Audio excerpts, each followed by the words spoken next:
I'm live. Hi. Good afternoon. It's always like a minute there for me where I'm like, am I live? It says going live. My internet connection is unstable. Should be fine. Let's hope it's fine. But again, there's a testament to whether you want to pay $8 million or not for the internet. Mine is the good one and it shouldn't be unstable. And it's plugged in. I can see it from here. It's plugged in. Anyway, jeepers, that was bad.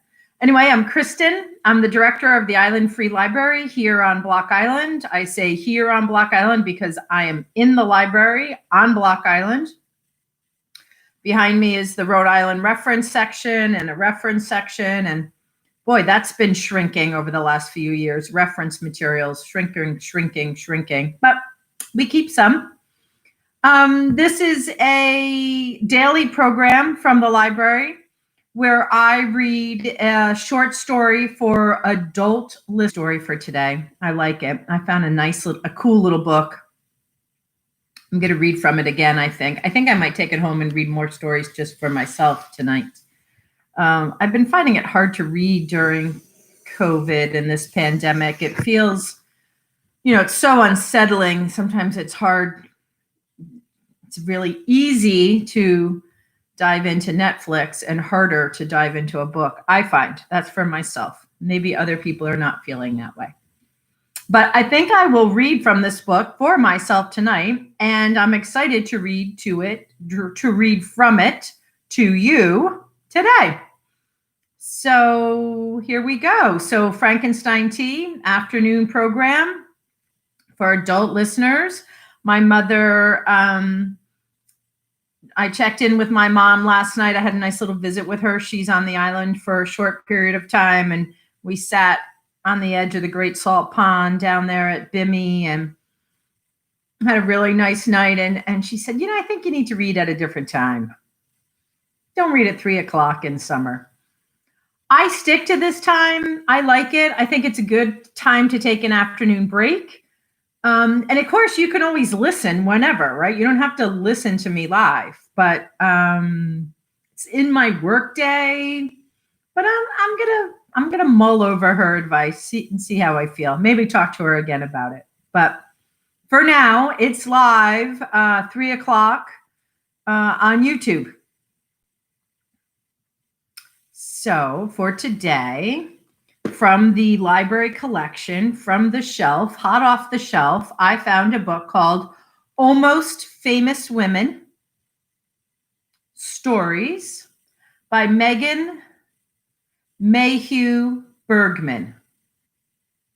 Is that right? Megan Mayhew Bergman.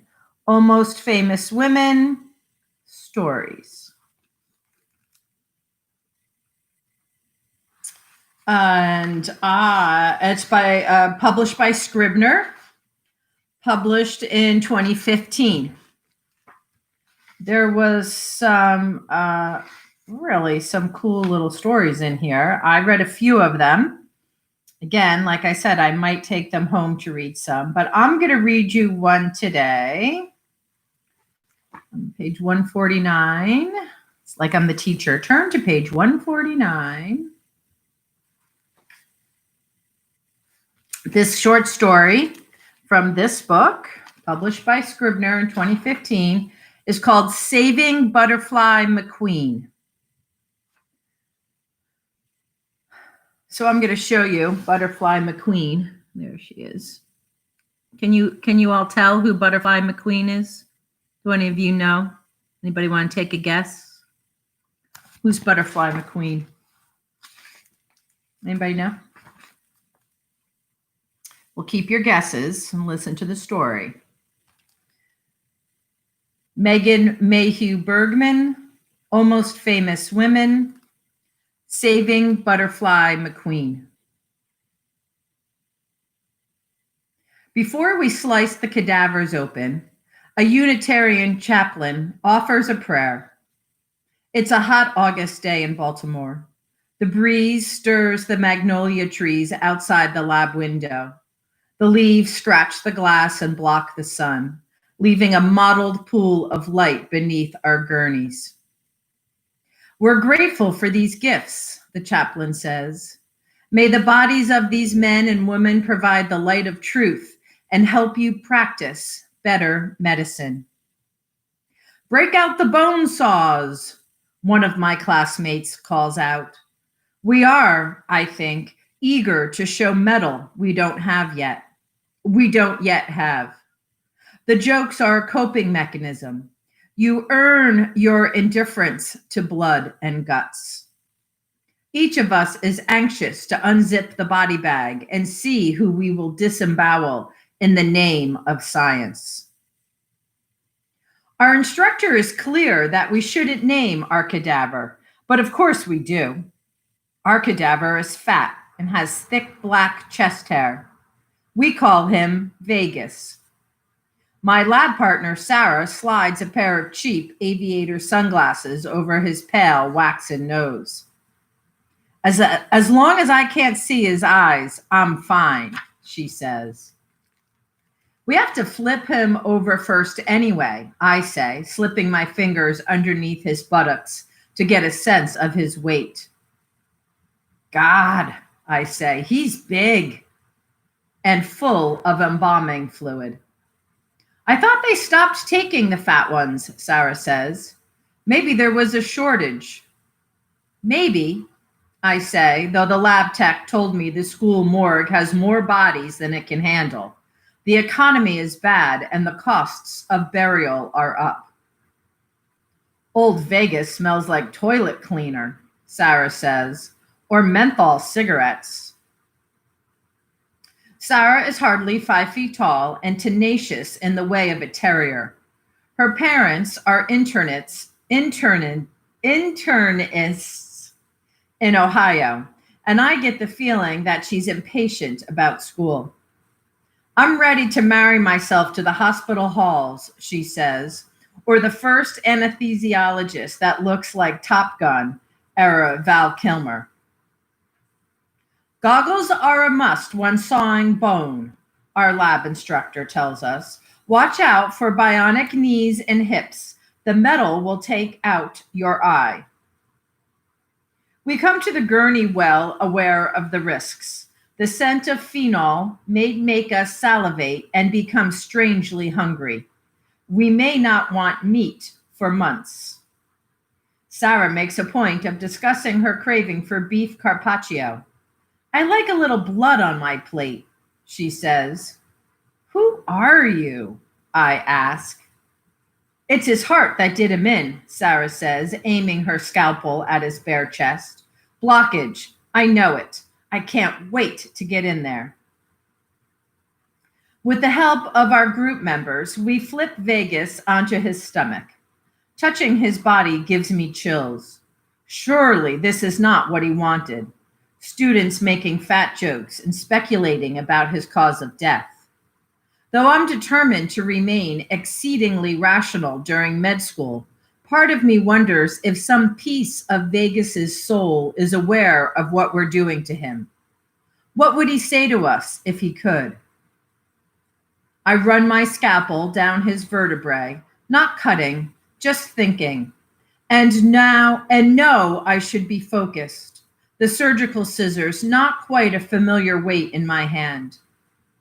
Grabbing onto his hip with the ferocity of a lover, I'm about to go wrist deep, slice through subcutaneous fat, peel the skin off Vegas's back like a rug, when my thoughts turn to Butterfly McQueen. In the winter of 1994, I carried a Bible around a historic neighborhood in Augusta, Georgia, evangelizing in the name of love. We had a new youth minister, a fresh graduate from Duke Divinity School, Lank Harris. He was blonde, dimpled, and his father owned a car dealership in town. Lank had what he called a ministry project, a postgraduate demonstration of ideas in action. Roughly 1/3 of our neighborhood is Christian, he told us one Sunday, but most of them are elderly. Think about it. We only have a short while to leave the other 2/3 to God.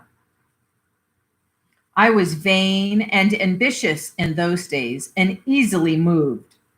I've always had get an A syndrome. So when Lank casually mentioned he could use some volunteers for his ministry project, I blushed, raised my hand, and said I was available. He nodded approvingly in my direction. The Sunday evening light came in blue through the stained glass, and I felt hot inside with righteousness, or perhaps an early notion of lust. My eyes never left Hank during youth group. He sat in the middle of a semicircle of folding chairs, Bible on his knee. I stared at his bare tan ankles. Like most of the men at Hayside Baptist, he wore his loafers without socks. The skin, exposed when he crossed his legs, and his pressed khakis rose up his leg, fascinated me with its adult qualities. Though he would turn out to be someone I was embarrassed to smile at when I returned home from college, he was my first crush.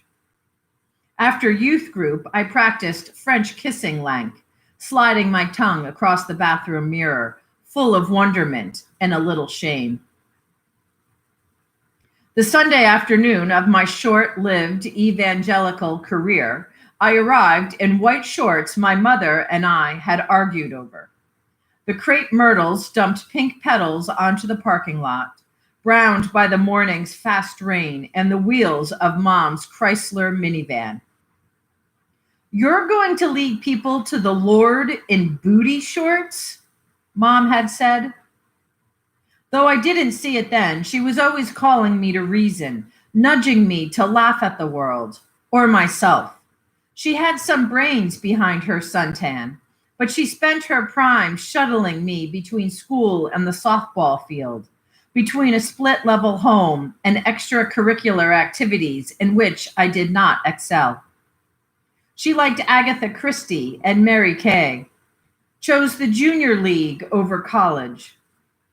She rented out our home every year for the big golf tournament, cleaning the place frantically for the caddies and their families, decking it out with bouquets of lilies and her grandmother's china, earning enough to pay my undergraduate tuition in cash. 3 of us from youth group showed up that day, all girls in short hemlines, all ready to lead the elderly to the Lord for the love of Lank Harris. After flirting with our mothers, or maybe it was the other way around, he led us across the road and into the neighborhood he had in mind. 4 blocks of Sears kit bungalows, shotgun shacks, and the occasional vinyl-sided contemporary cape. "Who wants the hard one?" he said, turning to us beneath an ancient oak tree. We all raised our hands. The humidity plastered my hair to my forehead and the back of my neck. Sunlight glinted off the long blonde leg hairs I'd missed shaving. "Anyone know Butterfly McQueen?" Lank asked. None of us did. He told us she was a former actress and an avowed atheist. He nodded and made knowing, sad eyes at each other. We nodded and made knowing, sad eyes at each other. "What movies?" we asked.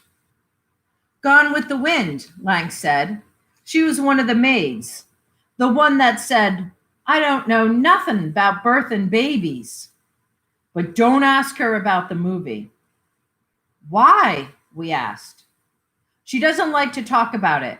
She thinks her role reinforced stereotypes." I nodded as if I understood, but Mom had not yet let me watch the movie. Living in the South, one could know the movie without ever having seen it. Mom's bridge group had GWTW parties, gatherings that included hats, gloves, mint juleps, and red velvet cakes.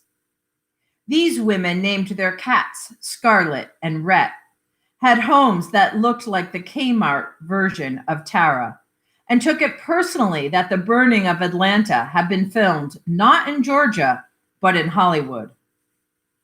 In 1939, war raging, my grandmother and her sister had dressed in period clothing and waited 6 hours on Peachtree Street in Atlanta to watch Vivian Lee's motorcade drive by.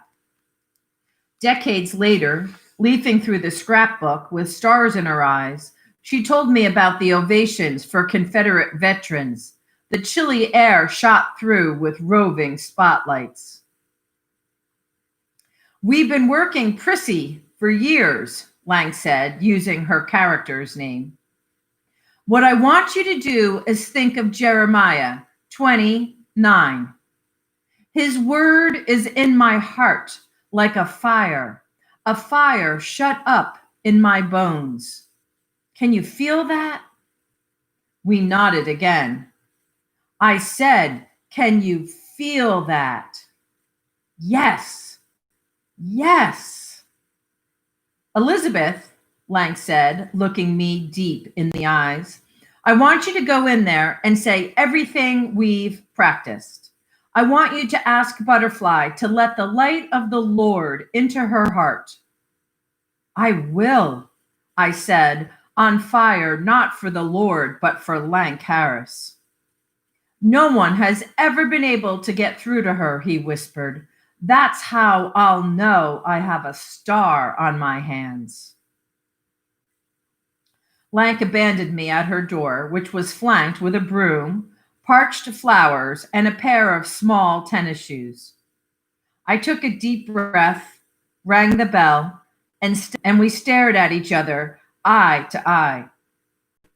I was surprised at the immediate feeling of embarrassment that washed over me. I was starstruck, nauseated. She was famous, and I wasn't.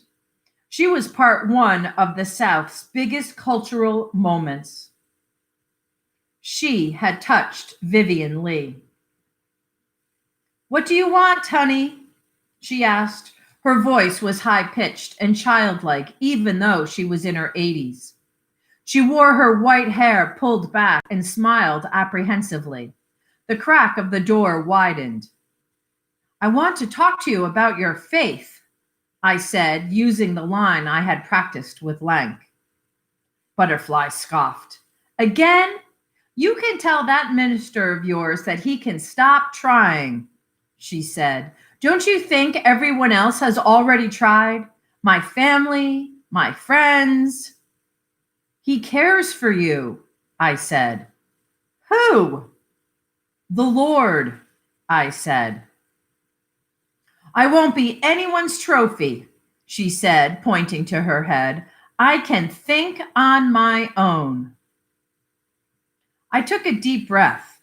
I started to wonder if I had the guts, maybe even the faith, to see this through. I searched in my heart for some deeper commitment, some understanding about the universe that I had and Prissy didn't, but I came up empty.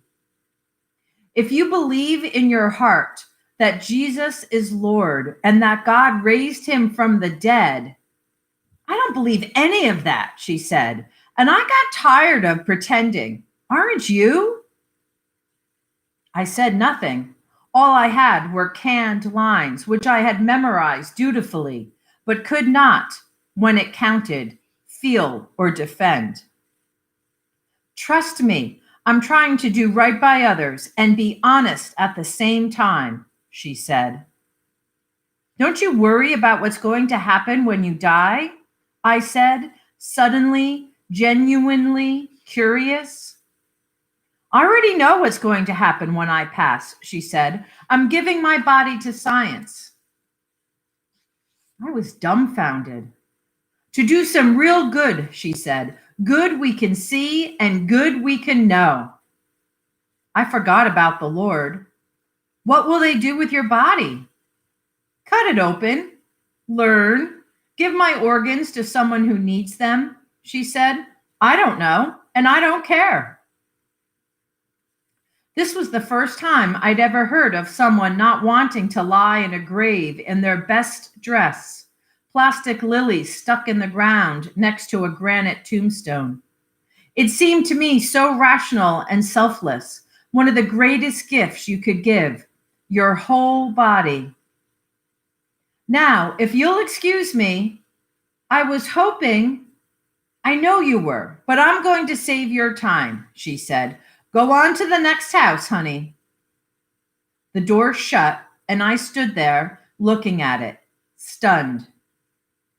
And God bless, Lank whispered from behind an azalea bush, whose blooms had withered and were now brown and plastered to the porch. Say it, he hissed.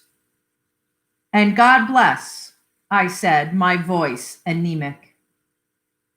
Next house up, Lang said, wiping sweat from his brow. Keep momentum.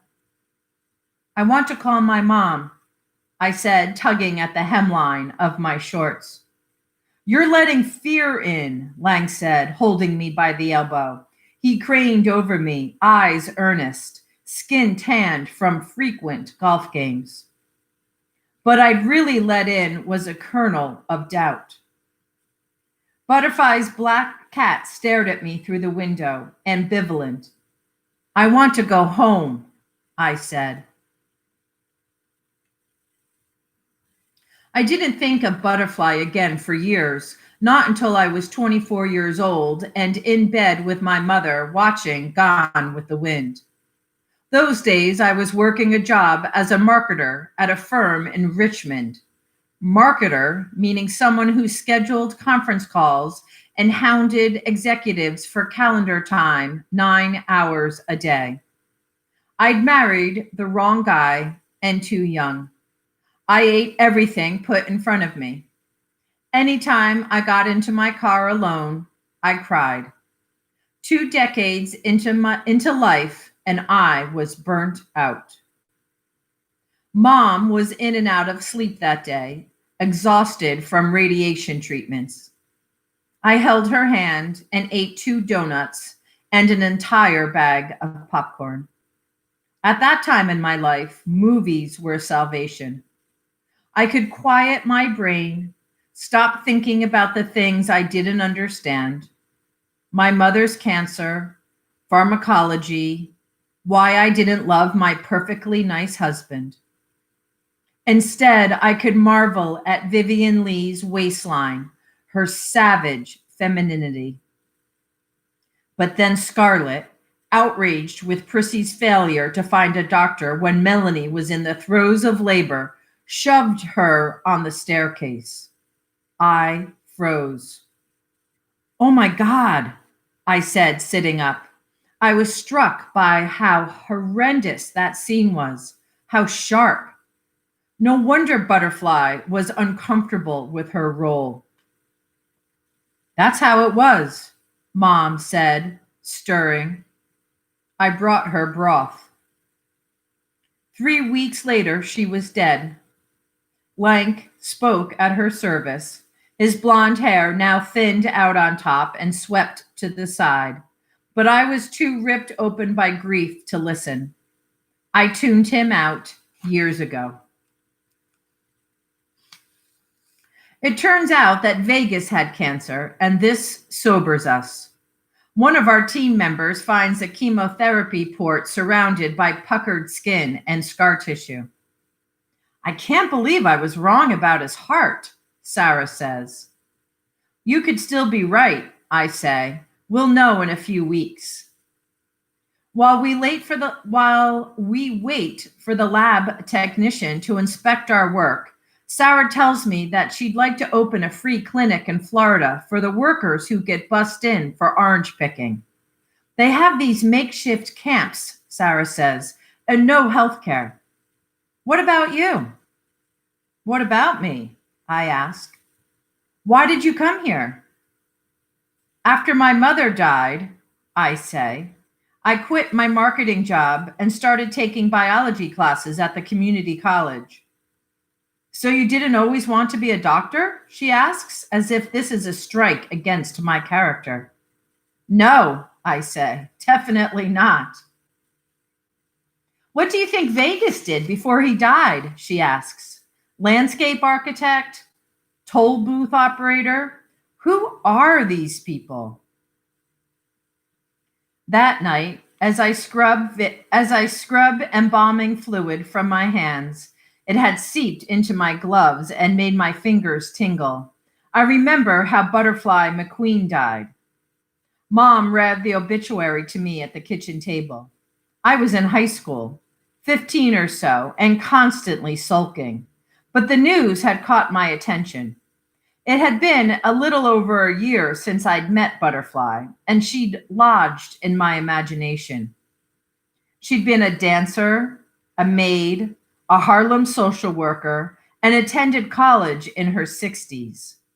I recall something she said in an interview about how she wouldn't let Vivian Lee slap her and refused to eat watermelon. I remember cringing at the sound of her roles: maid, auntie, a blind negress in Huckleberry Finn. Butterfly died horrifically, burned from a kerosene heater she tried to light. I picture her leaning toward the small heater in the living room of her Georgia home, trying to take the chill out of the December air, then shrieking and pulling back as the flames burst up and onto her small body. Did someone find her before she died? How long did she lay there burning? I do my best to imagine her body, her suffering, and how I would have treated her wounds: cooling, pain management, fluids, lactated ringers, maybe. But with Butterfly, it wasn't just about treating a physical ailment. Her body was more than burned flesh. Donating it to science was about taking control of the thing that was undeniably hers. Had that chance been taken from her? There were only so many ways to show the world that she was more than a petite maid cowering on the stairs underneath Vivian Lee's raised palm. Were doctors able to use her body as she wanted? The epidermis would have been too damaged for lab work. Maybe her organs were still helpful to someone. I finally found the purposeful end she'd imagined. But I know so little. I still catch myself looking away when a slide comes up of a necrotic tissue or reveals the yellow tint of a swollen limb, a burned body. It's only a matter of time before I see one. It is, I'm learning, weird to get close to a body in decline. The qualities we are afraid to discover in ourselves or others are pushed to the front. My mother's was the first dead body I knew, the first one I touched. I gripped the hand that had masterfully applied Mary Kay eyeshadow, lipstick, and mascara. The hand that had braided my hair, slapped my cheek, and held me to her breast when I was an infant. She wanted a wig and the mortician's makeup for the casket. I didn't pass along her wishes. Does it matter what we do when consciousness has passed? I was the one who had to look at her, and I wanted the real her, even if the real her was hairless and wasted. Years from now, there will be bodies I have loved and bodies I have treated. After a few weeks with Vegas, I'm sure my compassion toward the dying will be tinged with scientific intrigue, a desire to understand and solve problems. What I know now, the body is a strange vessel we leave behind. Sarah is anxious about her cutting skills. I think I'm too excited, she says. I'm going too deep. We all have performance anxiety, but that's not what keeps me up at night. Me, I'm afraid I'll become one of those doctors who sees a patient and not a person, the body and not the spirit. What I hope, I guess, is that the right kind of callus will form around my heart. The upperclassmen tell us we will struggle most not with intestines or livers, but with the cadaver's hands, genitals, and face, the things we see as inextricably human. It's my turn to make an incision on Vegas's back as we search for the trapezius muscle. You will always remember the first cut. I look for the part of myself who can detach from her surroundings and find that she is there, all business, working for the A. The scalpel is sharper than I imagined, and the skin gives way easily. I will know what Vegas never could, the thickness of his muscles, the color of his subcutaneous fat. I bend over, get closer. The bright light spares nothing.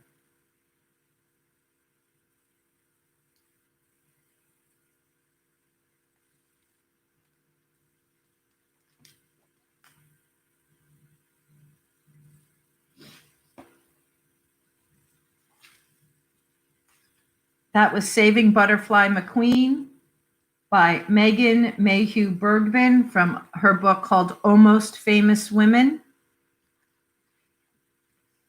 published by Scribner in 2015.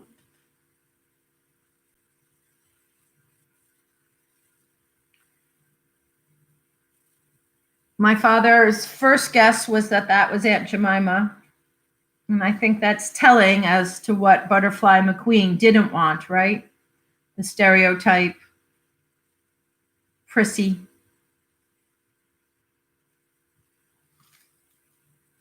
I hope you liked that story. I read a short one today. I read a few of these today, as I said before. I don't know if I can find my short one. I have a few listeners out there. It's 3:37. I'm going to read you 2 more pages from this book, page and a half. This one is called The Internees. Bergen, Belson, 1945. We would be famous in an ugly way. We would be black and white pictures in textbooks. We would be clavicles and cheekbones and bald heads to learn from. We could smell the bodies of our own kind. We were sitting on lice-infested beds when the British soldiers came, the liberators, the heroes that shuttled us through hastily assembled outdoor showers. They hung sheets on the barbed wire to give us privacy, but modesty was something we'd lost. We walked slowly to and from the showers in striped bathrobes, a pattern none of us could look at later in life without pause, without bile rising, without fear. They made swings for the children and pushed them into the sky. They deloused us with DDT, spraying it into our hair and underneath our skirts. We sat next to each other on the floor, covered in sores. Some of us were dying of typhus. Some of us were just dying. Some of us drank water and picked through tin cans of food, though we couldn't eat as much as we wanted. Our bodies couldn't take it. We vomited. We sorted through discarded clothes and disintegrating shoes. We made fires. We looked at the 5-digit tattoos on our forearms. There was a box of expired lipstick that came off the truck. The British soldiers opened the box and threw tubes of lipstick at the crowd, and we wanted it. We were surprised how badly we wanted it. And we walked the halls, some of us still without adequate clothing, some of us with piss-drenched blankets tossed over our shoulders like shawls, with scarlet lips. We rubbed the lipstick over our mouths, over and over. We had pink wax on our rotten teeth. We were human again. We were women.